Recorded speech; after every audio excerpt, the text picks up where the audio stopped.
Hi guys, I've said before there are three main factors affecting the slowdown in the diamond market in 2024. Those being inflation in the United States. With a higher cost of living, households have less to spend on discretionary purchases. Lab-grown diamonds have taken market share from the natural diamond industry. Every dollar spent on a synthetic diamond is a dollar less spent on a natural one. And the third factor is what I want to focus on in today's video, and that is the slowdown in China. Why now? Well, we have the Hong Kong Jewelry and Gem Show coming up next week, which historically was always one of the more important events on the global jewelry trade calendar because it is an indicator of Chinese demand.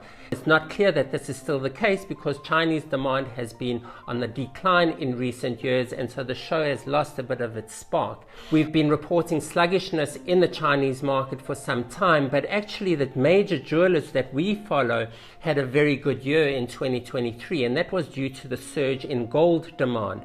Chinese consumers have a strong association for gold as an investment product, a safe haven purchase, and they bought quite aggressively as gold prices were on the rise last year while the economy was waning. And this supported revenue growth among the jewelers. This year we're seeing revenue decline as consumers refrained from buying gold jewelry given that gold prices have been relatively high. There's a perception that it may have peaked. What has been consistent though has been the decline in diamond jewelry sales, and that was evident in the latest round of earnings and sales updates by those major jewelers.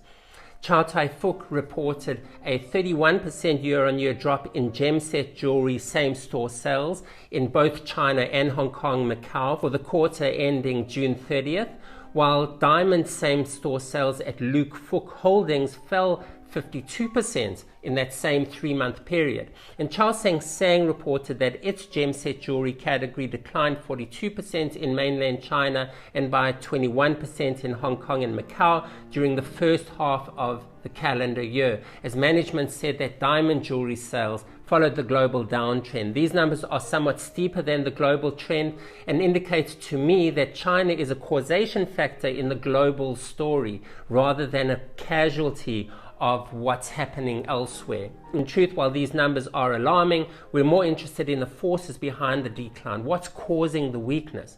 Of course, it all stems back to the slowdown in economic growth in China, as the collapse of the property market has weighed on consumer confidence and business sentiment.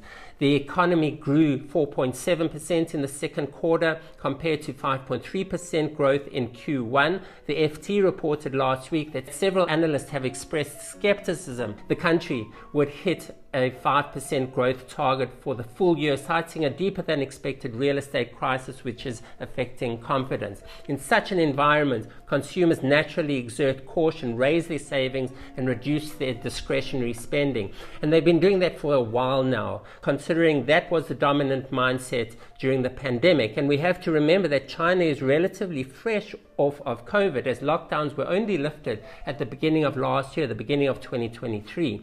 And China had a very different COVID experience to the United States. The lockdowns or restrictions were longer. Households did not receive government stimulus to the same extent as the United States. And that caused anxiety over households' limited income, which fueled an even higher propensity for households to save as a hedge against future risk or continued economic uncertainty. So we have this economic caution.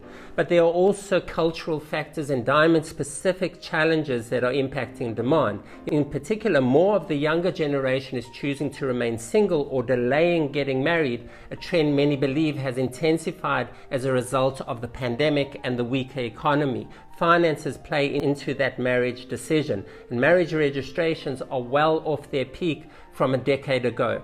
And then there is the impact of lab-grown diamonds, which by no means have had the same growth as in the United States, but consumers are increasingly aware of synthetics and are not clear about the differences to natural diamonds.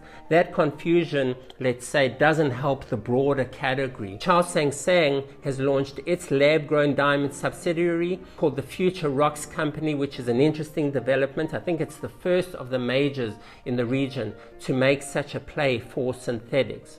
Another point about the market in China is the perceived decline in prices of natural diamonds has fueled caution as consumers see some asset value in their diamond purchases and avoid buying in a downward trending market. So there is a job to be done with regard to the perception of diamonds in China, and there is some effort to do that as far as I understand.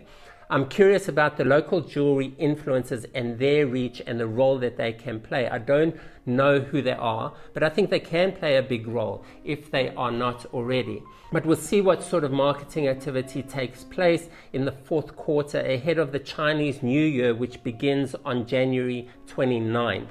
And that's why the Hong Kong show was always so important. Chinese buyers would come in to view designs and make orders as jewelers prepare their inventory for the busy holiday season. One can almost say that the success of the show is measured by the extent to which Chinese buyers attend. I'm not going to be at the show, but I'm watching from afar from this peanut gallery. For what it's worth, I don't have high expectations for the Hong Kong show, given it has lost a bit of its international appeal for diamantaires, and more importantly, due to the caution that we've spoken about until now. So it's not an optimistic outlook, but China is important as we try to understand the dynamics of the global diamond trade in 2024. China is said to be the second largest market for diamond jewelry, accounting for about 10% of global retail sales in 2022, according to the latest De Beers Diamond Insight report. I expect that would have declined in 2023 and further into this year, as many expect that India has overtaken China in its diamond jewelry market, which is enjoying a growth spurt at the moment.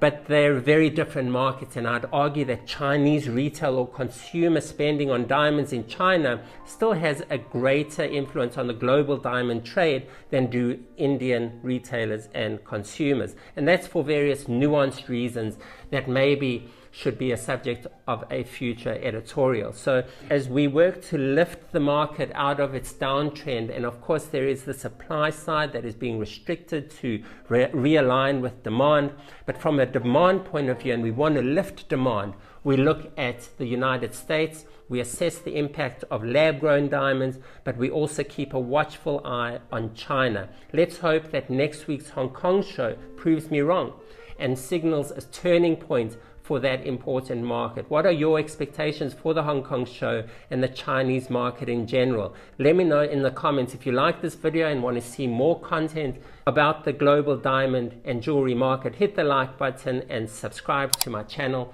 I sure do appreciate your support. I'm Avi Kravitz. Thank you for watching. I'll see you guys next time.